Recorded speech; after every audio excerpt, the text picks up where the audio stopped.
The second one is on. And I thought that these two pipes were mirror image to each other, but the second one, it appears to be slightly larger in diameter and a little bit more heavy duty. I'm talking about the one that is on your right. Just for the fun of it, let's check out Stefan's book and see if we can see any difference. Maybe we can figure out what those pipes were actually for. Well, this book is just over 300 pages long. I think it's around 340 pages or thereabouts.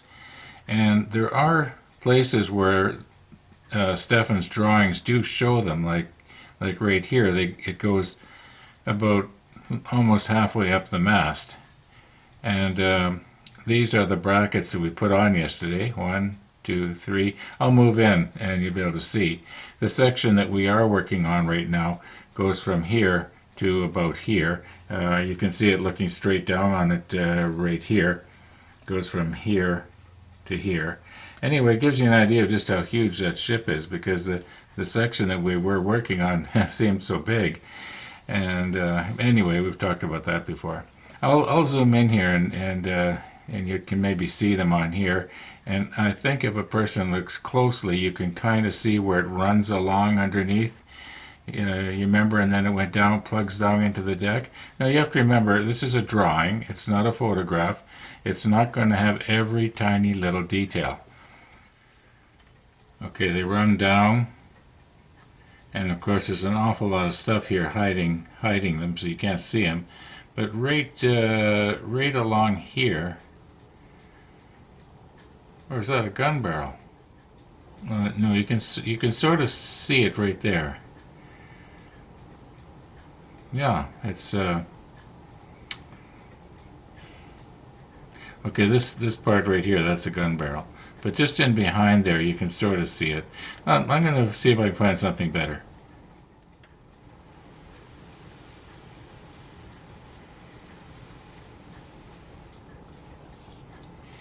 Well, here we can sort of see them again, but they are completely hidden by all the stuff. Now, okay, here we go. They come down, go across, and right there you can see where it comes. And does it go? Is this where it goes down right here? Maybe behind that ladder? I don't know. Anyway, it doesn't matter. What I'd hoped to find, I couldn't find. I think I've just wasted about 2 or 3 minutes or worse. Now, it is my uneducated guess that what these were for was to vent excess steam, or to release pressure in the case of an emergency. And if they had to, in an emergency you had to get rid of steam, you want to get it above the ship. Now, mind you, there is sort of a crow's nest thing going on here, so it wouldn't be too healthy for the guys that were up here. Yeah, anyway, maybe somebody that's in the served on a ship would actually know what this was for. If you know, well, in the comments below, please let us know.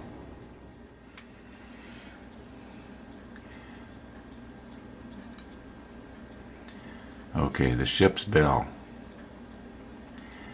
And if you will recall, we did paint it already. I used the same paint that I used to paint the propellers, and it looks pretty bronzy. It was actually a gold paint, if I remember right. Now that I think about it, I'm not exactly sure where the propellers are, but they're somewhere in this room.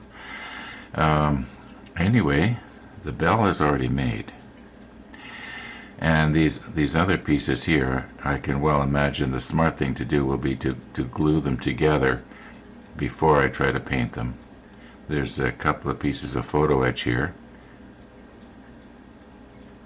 Or is there 3 pieces of photo etch? Okay, there's... anyway, we'll find them, don't worry. Yeah, and I was reading my comments, and one of the viewers asked me, and it I kind of started thinking about it, and it's a good idea. How does the curing agent, where's my curing agent? Okay, how does the curing agent affect plastic or paint? And so we've got, this piece here from Tony's model. Well, let's, glue a piece on and do a couple of experiments. Also, I started thinking, well, I wonder how, if I can see the curing agent curing the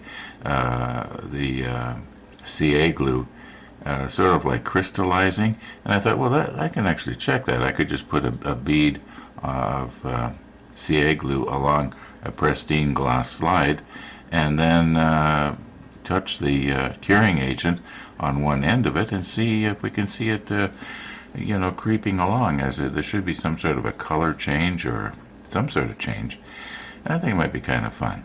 So I'm probably going to do that. In other words, I may not get a whole lot done here on these parts. Although, my goodness, there's not that much left to do on step 48. Now, when we were in step 47 and we were getting these brackets here, there was like 2 of these, 2 of these, and 2 of these. Whereas on this step, I'm noticing that this one and this one, they're obviously different because this is H4 and this is H3. So I am going to have to try and keep these separate. And this time I'm going to do as recommended. I'm going to write the number on the bottom of the little block of wood where it's not going to get sprayed over.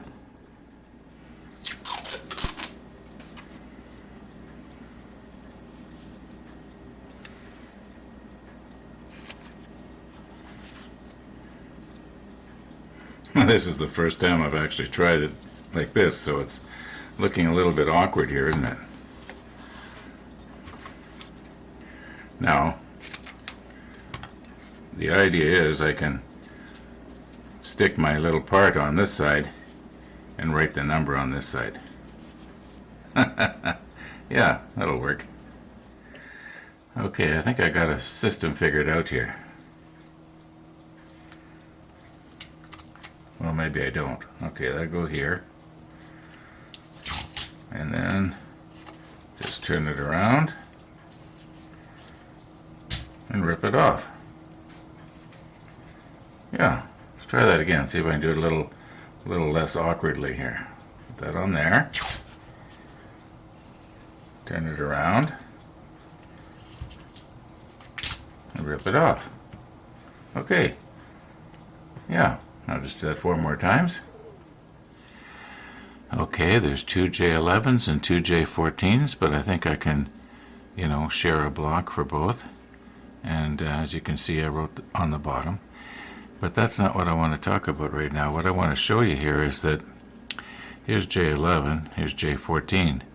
And looking at these, they look identical to me. But there must be some little minute difference. Maybe after I get them off, we'll be able to see.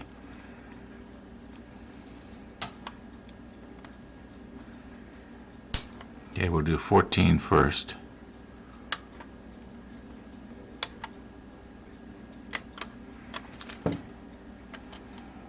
And yes, these were supposed to be nipped off. Okay, so this is 14. Let's try not to get them mixed up now.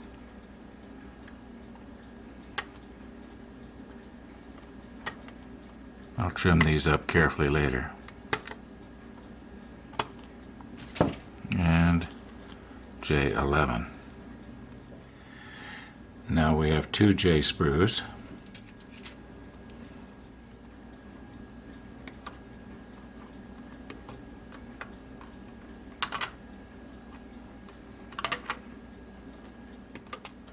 $14.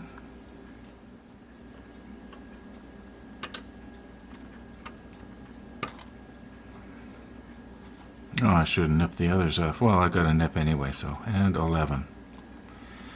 That was kind of stupid. Did you notice how I picked that up there? If I had accidentally squeezed too hard, I'd have misformed that. But I didn't.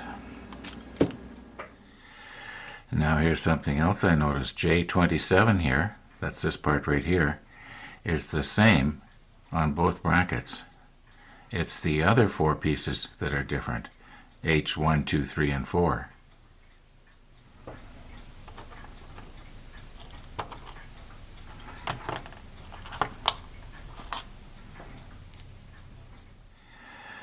Now notice right here, this part that I'm touching. I believe this is the little part that sticks out that the photo etch walkway will be, or catwalk, or whatever you want to call it, will be mounted on. But it would be so easy to accidentally cut that off thinking it's a piece of sprue.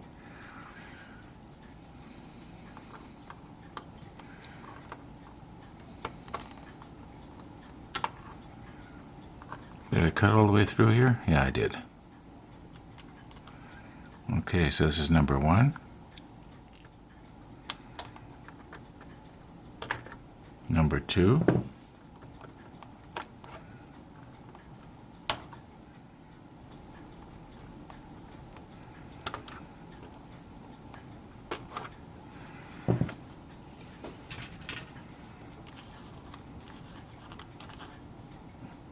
And 4.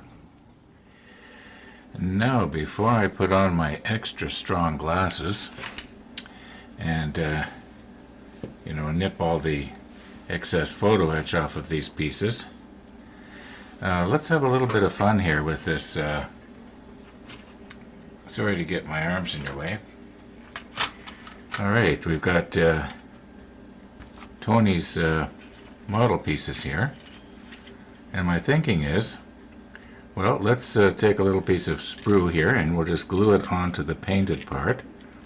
And we'll glue it on using our CA medium, which is a concoction that I made up. It's half thin and half thick. And looks like I'm going to have to mix up some more pretty soon. Anyway, it works out pretty good. And the idea is we're going to take our curing agent here and spray on it and just see how does the curing agent affect the paint. And I'll put enough on that we'll know that it's saturated it. Now I may not do it exactly the way it's set up here, but we'll set up somehow. Okay, now the idea is I'm going to put the macro lens on and I'm going to zoom in right onto this area here. I'm going to put CA glue down. I'm going to set the pieces on it, and then what we're going to do is we're going to take our curing agent and we're going to give it a good couple of squirts here. And this whole test is just to see what does this stuff do to a painted surface. Is it going to make the paint all curdly, or, we'll soon see. By the way, this stuff evaporates extremely fast. Okay, now remember, this test is all about the paint. It isn't really about the CA glue or the bare plastic, but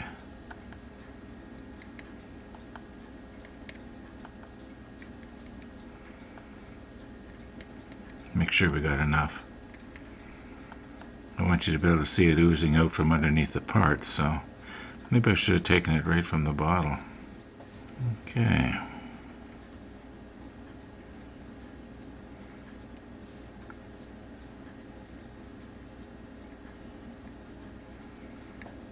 All right, I shook it up there, and here we go. I'm spraying at an angle so I don't get it up into the camera lens.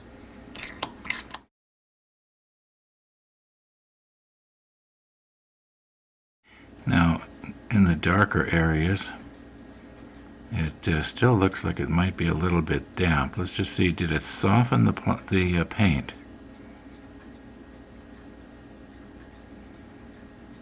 Well, I can sort of rub it off there. I'm going to readjust the light here. I don't think you can see it as well as I can. I was surprised when I looked up into the monitor because I noticed you were sort of seeing it in reverse. What looked like it was dark and wet was actually the drier area. Okay, bottom line is, yes, the curing agent did affect the paint. But of course these pieces are really glued on there hard.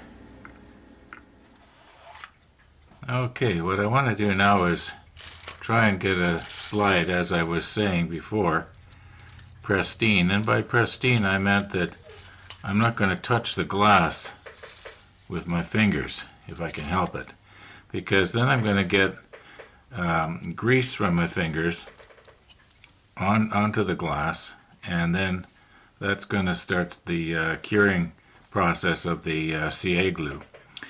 At least that's been my experience. That's why if you get CA glue on your finger, it starts to cure almost right away. The moisture and maybe the protein in the grease or something like that. I'm not a chemist, I really don't know. Anyway, the idea is I'm going to try now, and I'm going to take my little applicator and I'm going to run a bead of CA glue, about an inch long or so. And then what I want to do is I'm going to take the lid off of my curing agent here and see if maybe I can just use the end of the applicator so that I can just touch well, maybe not the applicator because it might start some sort of weird thing going off inside my anyway, I'll find something, maybe a nail or something, and the idea is I will touch the one end of the bead and we'll see if we can see the curing creeping along. At least that's the plan. Okay, here's hoping this doesn't turn out to be just a big joke.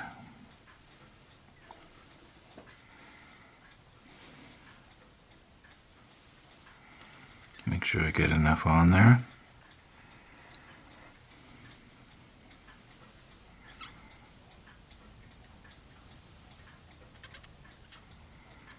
You know what? I'm going to have to do this differently. I had to make a little change here. I tried to put it on. Oh, by the way, this is the second glass slide. It's not the original. I did try to smear it on using this applicator, and it was so thin and so small that you really couldn't see it. So I'm going to try and put it on straight from the bottle, and then we'll touch one end with the curing agent and see if we can see. Well, you'll see.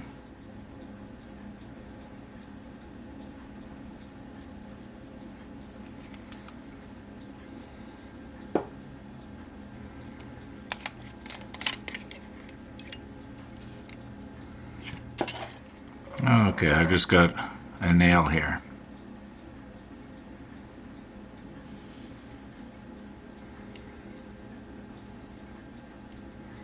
Is anything happening? Maybe I didn't get enough.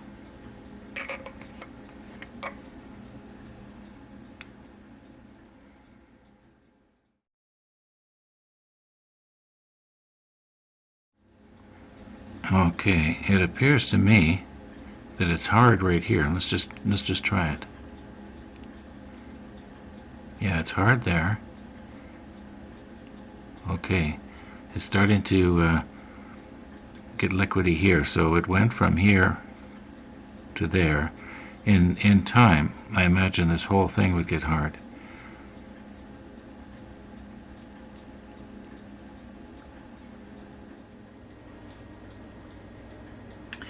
Well, I don't know what this last experiment proved, if anything. I guess I just wanted to see, could I see it crystallizing along? And, well, I guess we sort of did. Let's get back to the model. I have discovered what's the difference between the J14s and the J11s, and it's the center holes. They are orientated just a little bit different, but as far as the ends go, they look the same. Now I don't know if you can see it, but when I was trimming off this part right here on J27, I pressed in too hard on this piece right here, and just at the tip of the knife there's a fracture, and I've got it reset, you might say. I don't know if I should try and put a little bit of extra thin on that, or if the extra thin is just going to dissolve it and make it worse. I think I'm gonna leave it. It could be that this piece right here is actually mounted on something, and it'll give it strength. At least that's what I'm hoping. Well, it looks like I've got all 10 of these pieces now trimmed. All the sprue and flashing is, well, to my ability, it's cleaned off. Now for our photo etch, it looks like we need 6 pieces of photo etch here off of the C sheet. And yeah, but I think we're going to leave that for episode 264. So in 264, we'll do some more. In the meantime, thanks for watching. And all being well, we'll see you tomorrow.